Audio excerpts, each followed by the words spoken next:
နေ့တော့အမူကြီးတို့ပြည်ကြီးငါတုတ်စားပါမယ်။ကင်တွေ့ပြီးသားပြည်ကြီးငါကိုရေဆေးပါမယ်။ပြီးရင်ပြည်ကြီးငါကိုပြုတ်ပါမယ်။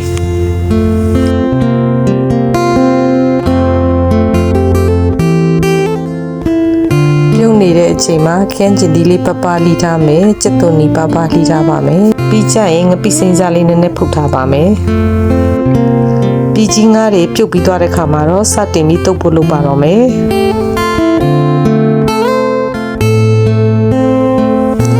မိုးကြီးတို့ပြည်ကြီးငါကိုပပပလေးညှက်ပါမယ်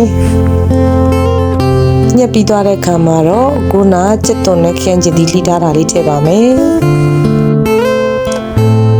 စောတော့ငါငပိစိမ့်စားဖုတ်ထားတာလေးကို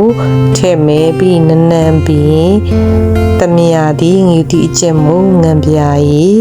စားရဲ့အချုံမို့ရဲ့စီချက်လေးရဲ့ထည့်ပါမယ်စီချက်ကမထည့်လေးရပါတယ်မူကြီးကတော့စီချက်မွေးနှံလေးကိုကြိုက်လို့ပါတမယာဒီလေးညစ်ပြီးတော့နေပါမယ်